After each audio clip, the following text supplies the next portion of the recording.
If we want to become better at writing, we better become better in logic. Thinking more clearly, more logically will help us write better. Hi, I'm the Amateur Logician from amateurlogician.com. Hopefully all is well with you. We're going to look at this English composition textbook. Essentially, in an English composition class, you're writing argumentative essays, so to do those well, we better know at least some logic. Remember, logic is a liberal art, it's not just mathematics. And in my mind, writing requires at least two things. Read good writers, find good role models. That's absolutely essential. Second, practice, practice, practice. So read good writers and practice. Now, this is an out-of-print book. It's part of the Barnes & Noble College Outline series. It's English Composition, Fundamental Principles of Effective Writing by Vivian and Jackson. You can buy it used on Amazon and other places. We'll take a look at the logic chapter, but first let's look at the table of contents in general. So chapter 1, we have composition and communication. For instance, subsections include the study of composition, the purposes of communication, to communicate with a particular audience. Chapter 2 is on clear thinking. There we get into some logic, which we'll talk about in a couple of minutes. Chapter 3 is the whole composition. 4 is on short expository themes. Chapter 5 is on short non-expository themes. Chapter 6 is the research paper. 7 on paragraph development. 8 is on the sentence structure. 9 is on grammar. Chapter 10 is on dictation. Chapter 11 on spelling. Then we get into punctuation and mechanics. And that is all. But let's look at the chapter on clear thinking.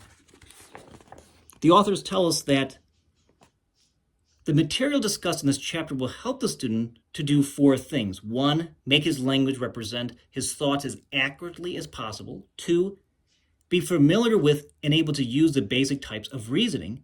3, recognize and avoid common errors in reasoning. And 4, make systematic classifications and define terms properly and concisely.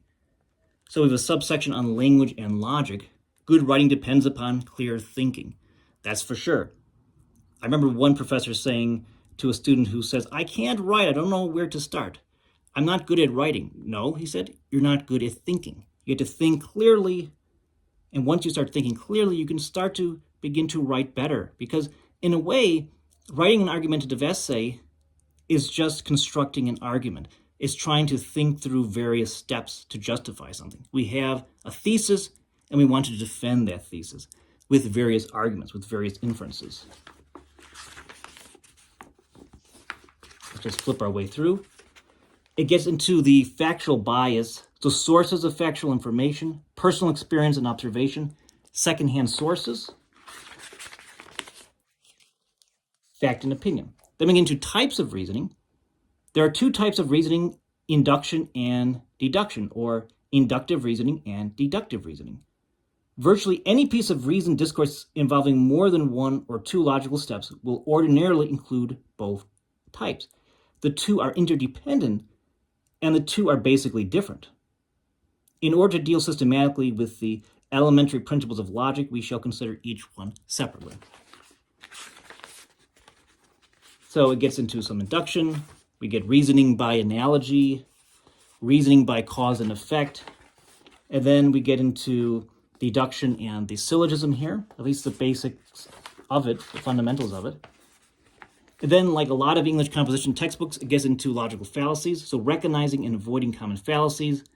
We have common fallacies in inductive reasoning, for example, inadequate sampling or faulty analogy or faulty causal relationship. The textbook then gets into common fallacies in deductive reasoning, for example, faulty premises, non sequiturs, false and irrelevant issues, or ignoring the question or begging the question. Then it gets into classification and short definition. So how do we define terms? How do we categorize things? This is a skill to master, and that's part of traditional logic. Now, if you like this type of material, hey, go to my website, amateurlogician.com. I have a lot of resources on logic, specifically traditional logic, verbal style logic. And I'm going to very soon be releasing some more videos on English composition as they relate to logic and classical education. So we have the trivium, we have logic, grammar, and rhetoric. So up soon will be a video on rhetoric. I'm the Amateur Logician from amateurlogician.com. Be well.